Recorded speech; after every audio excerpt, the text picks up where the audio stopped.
baik itu menghadapi sakaratil maut sebelum kita masuk di kubur. Sakaratil maut dulu kita hadapi. Orang menghadapi sakaratil maut macam-macam. Ya, pernah lihat orang sakaratil maut? Coba lihat itu. Saya, kalau ada orang meninggal itu siapa dipanggil? Siapa? Ustadz. Makanya jangan pandang enteng itu ustadz. Karena kalau mau mati siapa dipanggil? Pak Camat. Dan atau mengaji. Siapa dipanggil? Kepala dinas. Oh, lari. Siapa dipanggil? Ustadz. Makanya jangan kau pandang enteng itu ustadz. Karena ada saatnya sakaratil maut kau, dia yang tolong kau. Adalah orang meninggal. Coba lihat macam-macam itu orang meninggal, Pak. Ada orang saya lihat orang sakaratil maut madang nasa ngogi kan macam-macam itu orang sakaratil maut. Wah. Kata Nabi, orang kalau sakaratil maut, biar kau kasih air seluruh yang ada di lautan, tidak akan mengobati rasa hausnya. Haus mendekat atau ke madak, ibu. Makanya lihat orang sakaratil maut naik turun itu tenggorokannya. Coba lihat itu, dibacakan syahadat. Syahadat kok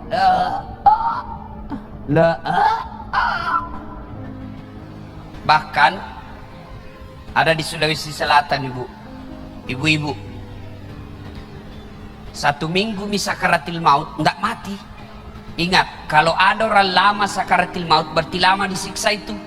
Saya kasihan, saya datangi, saya bacakan Yasin. Bismillahirrahmanirrahim. Yasin. Langsung dibangun, ibu. Pergi kau. Dan lempar kak botol aqua. Cak mengaji sini, panas telingaku. Salai. Barusannya ada orang saya ngajikan panas telinganya. Saya ulang lagi. Bismillahirrahmanirrahim. Yasin. Lempar kak lagi. Basah bajuku. Saya tinggalkan. Saya bilang, peringatan ini. Saya tanya anaknya, pintar jitu mengaji mama tak? Dia bilang, itu ustaz mama ajiku. Tidak nak tahu memang mengaji kasihan. Haji tidak nak tahu mengaji. Banyak haji begini sekarang.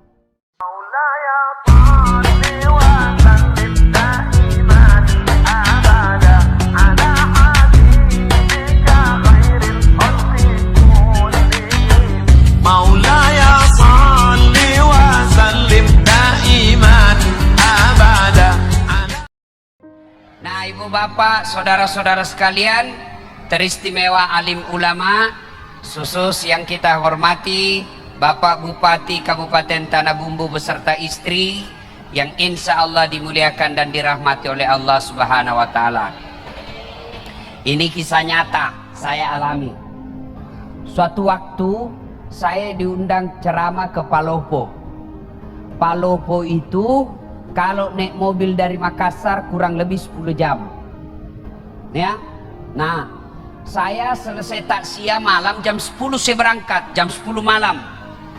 Begitu saya naik mobil, salah satu nikmat yang Allah berikan, saya gampang tidur. Gampang betul tidur. Kalau saya naik pesawat, belum terbang saya sudah tidur. Itu kalau saya naik mobil, kalau saya sudah baring, karena saya di belakang sopir, saya tidur saya. Nah, sampai di kampung namanya Kera, itu gunung, hutan, tidak ada rumah. Tiba-tiba singgah itu mobil, jam 1 malam. Jam 1. Singgah mobil, kaget kak, mana ini sopir ini? Moto kato, mana sopirnya? Oh, kulihat, oh kencing. Dia turun dari sebelah kanan, kencing dia. Saya turun juga, moto kak kencing deh. Turunlah saya, kencing juga. Begitu saya kencing, saya bayangkan, sekalinya ini sopir dia tidak tahukah saya turun, matilah saya ini. Ternyata betul, saya lagi kencing, tiba-tiba ini sopir napa lari otona. Nasalaika oto, langsung lari. Saya teriak, itu belum dia habis kencing, ku lari kak, weh musalaika. Apalagi dia sudah tutup kaca mobil, lari. Jam 1 malam saya telepon, tidak ada HP. Selama perjalanan itu saya tinggal di jalan, semua mobil saya kasih singgah, tidak ada yang singgah. Yang mau ke Makassar saya kasih singgah, tidak ada singgah. Saya mau ke Palopo, tidak ada singgah. Kenapa? Dia kira kak mungkin pocong. Kenapa? Saya pakai putih-putih, songkok putih, baju putih, sarung putih di tengah hutan. Nah kira kak pocong. Saya mau bilang, mau kak di tengah-tengah jalan begini. Nanti ku bilang, nah kira betul kak pocong, dah tabrak kak. Nanti jam 6.15 pagi baru dia kembali ambil saya. Subuh azan, saya bilang, ini kalau pintar ini sopir, kalau azan subuh pasti dia baru kasih bangun kak. Betul azan subuh dia balik. Ustaz, subuh nih. Wih, dari Ustaz. Langsung dah balik mobilnya, nak kasih kencang. Sampai akhirnya jam 6.15. Basah bu saya karena gerimis. Saya sholat di pinggir jalan hutan, tidak ada satupun yang ambil saya. Jam 1 sampai jam 6.15 baru dia datang. Begitu dia datang, saya mau tempelengi, lebih besar dari saya. Sudah lawang nggak ini, dah kalah kak. Akhirnya sepanjang jalan saya diam-diam sampai di rumah jabatan wali kota Palopo. Langsung dia bilang wali kota, Ustaz, kenapa bisa kita lupa koporta? Bohong lagi nih sopir. Ternyata nak lapor sama wali kota, dia kembali karena lupa kopornya Ustaz. Saya bilang bukan kopor nak lupa, saya nak lupa itu sopir tak. Akhirnya apa? Sudah pas saya mau pulang, datang lagi tuh sopir, itu lagi sopir mau antar kak pulang. Saya bilang sama wali kota, Pak Wali, saya sudah maafkan ini sopir tak, tapi jangan lagi diantar kak, jengkel saya kalau lihat mukanya. Akhirnya Nabi bilang Pak Wali, ya Ustadz, nanti kita ganti sopir baru. Apa hikmahnya? Setelah saya ceritakan, nah tambah honorku. Nah bilang ini Ustaz, uang duka cita. Ini kisah nyata, fakta. Lalu apa kaitannya acara ini? Apa hubungannya dengan acara? Beginilah kita kalau sudah masuk di kubur. Ya? Almarhum sudah lebih 1 tahun meninggal. Saya baru 4 jam menunggu. Saya berharap ada yang ngambil saya. Ternyata tidak satupun mobil yang tinggal dan mau singgah mengambil saya. Itu baru 4 jam sudah setengah mati. Beginilah orang yang dikubur, menunggu kiriman amal. Ternyata tidak ada yang kirimi amal. Saya baru 4 jam di pinggir jalan, hujan, masih merasa menderita. Bagaimana kita kalau sudah masuk di kubur? Ayo, saya berharap ada mobil yang singgah mengambil saya. Saya berharap ada mobil yang mampir mengambil saya. Ternyata tidak ada. Begitu juga kalau kita mati. Berharap makin ada yang doakan kita. Berharap ada yang sedekahkan kita. Berharap anak istri kita doakan kita. Ternyata mereka lupa kita. Ini kalau mati makin. Beginilah kita. Ibu bapak pernah lihat orang meninggal? Ibu-ibu pernah lihat orang meninggal? Pernah? Bukan pernah, sering. Kalau ada orang meninggal, 3 yang mengantarnya dia ke kubur. 1, keluarga. 2, harta. 3, amal. 3 yang ngantar, 2 balik, tinggal 1 temani kita. Siapa yang pertama? Keluarga, anak ikut ngantar, istri ikut ngantar, saudara ikut ngantar, menantu ikut ngantar, ipar ikut ngantar. Tapi siapa yang temani kita masuk? Ibu-ibu, kira-kira kalau meninggal ibu, mau suami tak masuk? Mau temani ibu? Mana mama waktu tanah odok dulu. Gunung kan kudaki, kemanapun kau pergi aku akan mengikutimu. Laut kan kuda kurenangi, gunung kan kudaki, masjid kau lewati. Meninggal, masuk, kakinya saja dia tidak mau, bengkak matanya. Tapi apa nak bilang? Bulan depan siapa ganti? Hai bu, ada orang di Makassar temanku haji, meninggal istrinya, bengkak matanya pak. Begitu dia sayangnya istrinya, bengkak matanya. Apa dia bilang? Ustadz, rasanya tidak bisa lagi kulanjutkan hidupku. Ini separuh jiwaku hilang Ustadz. Sama lama ini istri saya luar biasa, tapi sekarang hancur perasaanku. Tidak bisa aku rasa lanjutkan hidupku. Hebatnya ini bapak ini, sayang betul sama istrinya. Sekalinya beberapa bulan kemudian saya pergi jogging, lari-lari sore di Karebosi. Ada perempuan temani, putih, masih muda, ndak pakai jilbab, ndak ikat rambut, begini-begini. Saya bilang, Haji, siapa itu Haji? Dia bilang, yang baru Ustaz. Apa ini? Hai bu, ini ibu-ibu, kalau mati ki yang sudah muka-muka sakaratil maut, siapa doakan ki? Siapa yang masuk temani kita? Amal keluarga ndak bakal dia akan ikut. Yang kedua, yang temani kita ke alam kubur, apa itu? Harta kita, mobil kita yang setengah mati kita cicil, rumah kita yang setengah mati kita cicil, harta-harta motor kita semua datang, karpet pun ada ikut mengantar kita, cerek-cerek ikut mengantar kita. Tapi begitu masuk di kubur, ada kira-kira masuk harta? Ini yang tebal-tebal cincinnya, yang tebal-tebal emasnya masuk. Siapa yang punya itu harta tak? Cincin, gelang, anting-anting, siapa yang miliki? Anak mantu. Ya kalau anak mantu tak baik, kalau anak mantu tak juga tidak sholat, setengah mati kita cari harta, ternyata masuk di kubur tidak ada yang temani kita. Tidak mentang-mentang dia kaya, banyak tambangnya, banyak pesawatnya, banyak bisnisnya, meninggal, apa nak bilang anaknya? Kasih masukkan ngitawa HP supaya bisa meng-SMS. Ndak, jangankan HP, jangankan baju, jangankan celana, jangankan serban, semua tidak ikut. Hanya satu yang ikuti kita, apa? Kain kafan. Itu saja, kain kafan, bukan kain sutra. Mentang-mentang dia kaya dikasih kain sebanyak-banyaknya, tidak. Mentang-mentang dia kaya dikasih televisi masuk, tidak. Semua hartamu dia meributkan anak-anakmu.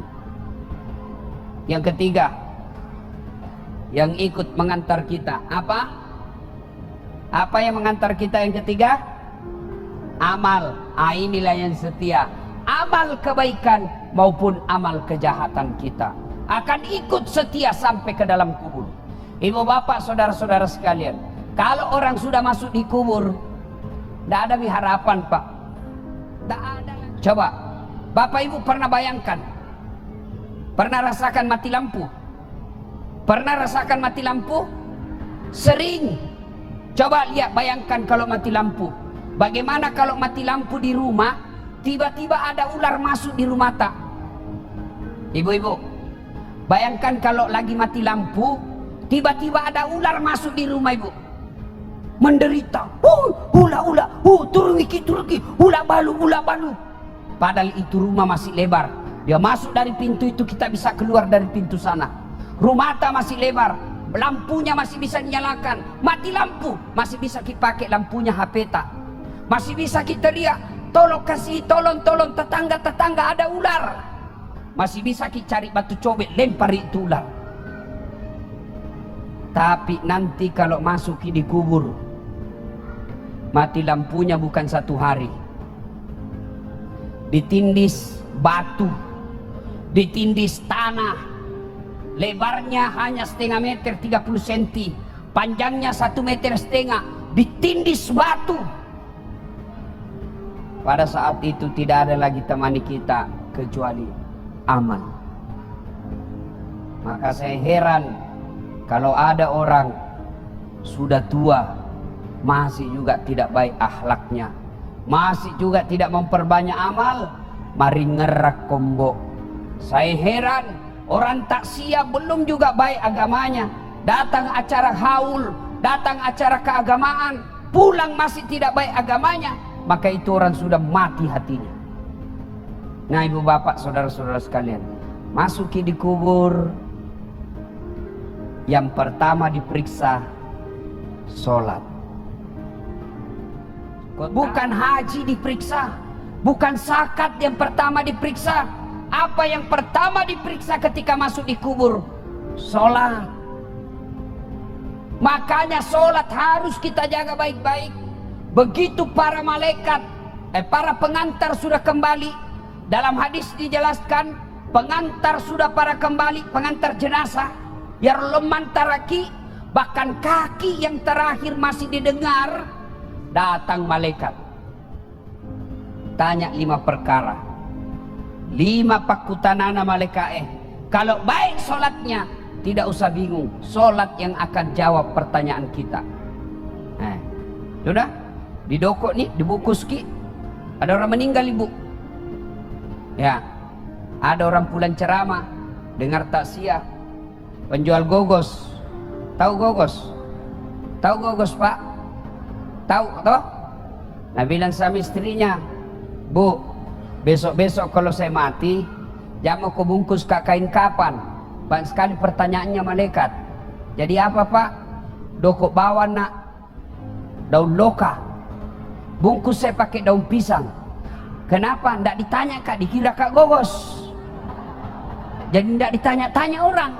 Baiklah, meninggal betul. Pas meninggal dibungkus kain pisang. Begitu ditanam, langsung datang malaikat. Dan bilang malaikat, ih kenapa ada gogos sini? Nggak ditanya, langsung dia bilang malaikat, bakar.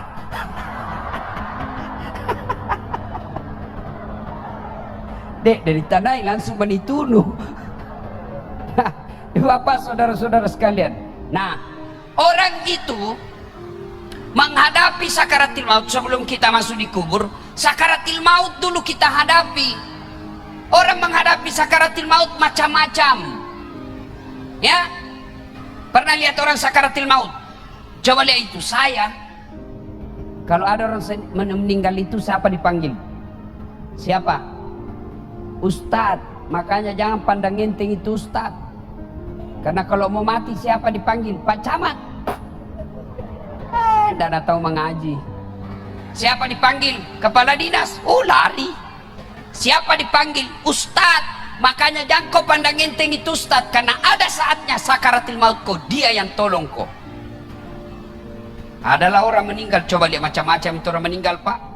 Ada orang saya lihat orang sakaratil maut madang nasa ngogi kan macam-macam itu orang sakaratil maut.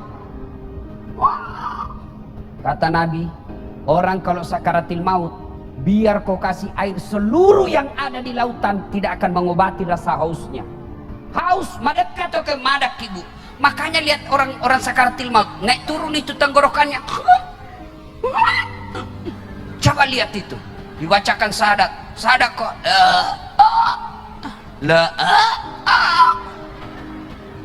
Bahkan ada di Sulawesi Selatan ibu-ibu 1 minggu sakaratil maut nggak mati. Ingat, kalau ada orang lama sakaratil maut berarti lama disiksa itu. Saya kasihan, saya datangi, saya bacakan Yasin. Bismillahirrahmanirrahim. Yasin. Langsung dibangun ibu. Pergi kau. Dan lempar kak botol aqua. Jago mengaji sini, panas telingaku, salai. Barusannya ada orang saya ngajikan panas telinganya. Saya ulang lagi. Bismillahirrahmanirrahim. Yasin. Lempar kak lagi. Basah bajuku. Saya tinggalkan. Saya bilang, peringatan ini. Saya tanya anaknya, pintar jitu mengaji mama tak? Dia bilang, itu ustaz mama ajiku. Tidak nak tahu memang mengaji kasihan. Haji tidak nak tahu mengaji. Banyak haji begini sekarang. Saya seandainya menteri, maka syarat menunaikan ibadah haji lancar ngaji, pasti turun pendaftar. Bu, kalau ada yang tidak tahu ngaji di sini, belajar ki, belajar ki. Masih sakit tuh kau mati kina dek sing mengaji. Kenapa? Wawancaranya nanti di akhirat. Pernah ki lihat orang wawancara? Di akhirat nanti kalau diwawancarai ki malaikat, tanya jawabnya malaikat bukan bahasa Bugis, bukan bahasa Jawa, bukan bahasa Indonesia, tapi apa? Bahasa Al-Quran. Jadi kalau dia tidak tahu mengaji, tidak tahu nanti kalau ditanya. Maka belajar ki. Matuan ini Ustaz, masa masih kita TKTPA? Jangan maki masuk TKTPA. Masa mau ki dilantik? Bagaimana caranya Ustaz? Panggil raja masjid di rumah tak, suruh ajar ki. Majelis taklim yang kita itu mestinya 1 kali sepekan ajar ngaji. Bukan cuma dengar ceramah, ajar ngaji. Kalau ibu meninggal tidak tahu ngaji, masih sakit itu masih sakit, ajak lalu. Jangan lalu ki bilang wita topi na witai, wita totu. Belajar ki mengaji, muita tuh muita. Nah, ibu bapak saudara-saudara sekalian, maka seluruh pengantar balik, maka datanglah malaikat. Bertanyalah ini malaikat, Marabuka, siapa Tuhanmu?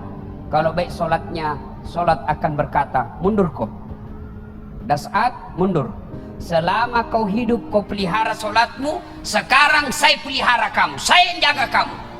Marabuka, siapa Tuhanmu? Solat kita menjawab, Allahu Akbar. Mungkar geling kepala, itawa jagonya barusan kuda apa ini? Ditanya lagi, man nabiuka, siapa nabimu? Ashhadu Allah ilaha illallah wa ashhadu anna Muhammadar Rasulullah. Malaikat bilang, ih tambah jago orang tanah bumbu ini. Itu kalau baik solatnya. Akhirnya mungkar nak bilang, kir kir kir, nakir, kau maju dah kir. Nak bilang mungkar nakir, sedangkan kau mundur, apalagi saya wakil ji. Mungkar nakir, nak bilang kalau begitu kita naik melapor. Naiklah melapor di aras Allah. Ya Allah, ada hambamu saya tanya, Marabuka. Dia jawab Allahu Akbar. Allah berfirman, oh bukan dia yang jawab, tapi solatnya. Karena dia baik solatnya, tidurkan dia seperti nikmatnya tidur pengantin baru. Masih ingat waktu pengantin baru ibu? Enak itu pengantin baru.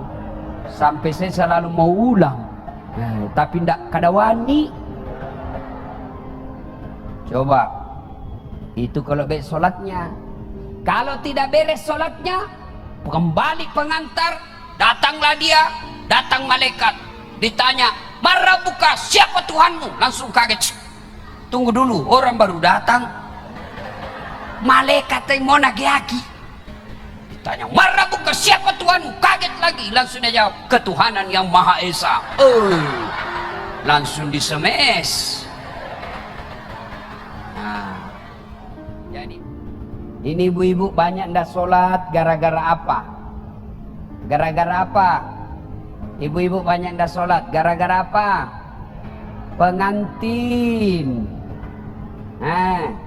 Mukanya nak kasih make up, nak kira tembok kuning, coklat, abu-abu, biru, krem.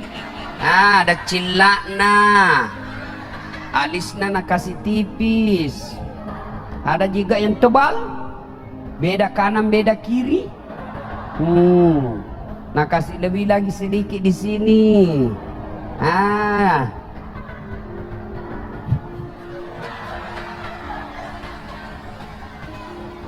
Apalagi banyak ibu-ibu ndak sholat gara-gara apa? Jilbab. Jama kita kuliah ibu jenisnya teman-teman. Ayo, gara-gara apa? Jilbab. Jilbab sakaratil maut. Tak 3 lapis. Nak kiring-kiring. Biru coklat, nak kasih miri-miri lagi sedikit. Tiba waktu sholat, Nabi bilang suaminya, piko sembayang. Nabi bilang, ndak sadar kok pak? Sadar mani kusur kopi sholat. Piko sholat. Nabi bilang, ndak kau lihat ini jilbabku 1 jam dipakai. Gara-gara jilbab ndak sholat. Ibu-ibu, jangan anggap enteng itu sholat. Aja tercule-cule sampai jangan pak. Demi Allah, akan menderita orang yang tidak sholat. Bahkan Imam Syafi'i dalam kitabnya dia jelaskan, kalau ada orang tidak sholat, dia mati, jangan kau sholati. Kau selengin asangalena tapi dia nama sampayang. Imam Syafi'i bilang, jangan kau sholati kalau dia mati. Bahayanya itu orang tidak sholat. Nah kita kadang-kala pergi haji, tiap tahun pergi umroh, Ramadan puasanya lengkap, dia bersedekah, tapi tidak sholat, tidak ada gunanya semua itu. Apa susahnya itu sholat itu? Apa susahnya? Tidak ada susahnya. Maka celaka mereka yang baik dia bilang agamanya tapi tidak sholat, kafir. Ya, maka ibu bapak saudara-saudara sekalian perbaiki sholat. Berikutnya, ibu bapak, nah sudah masuk di kubur, pertama sekali diperiksa sholatnya. Sudah kembali pengantar, diperiksalah sholat kita, maka ditidurkan kita. Kalau dia baik sholatnya, kata Nabi, tidurkan dia seperti nikmat tidur pengantin baru. Kalau tidak beres sholatnya, ditidurkan dia seperti tersiksanya orang tidur sakit gigi. Coba lihat kalau orang sakit gigi, tanah elek, kenapa lama sekali pagi ini? Kalau pengantin baru, wih cepat na pagi. Kalau sakit gigi, lamanya pagi. Nah, begitu orang kalau menderita.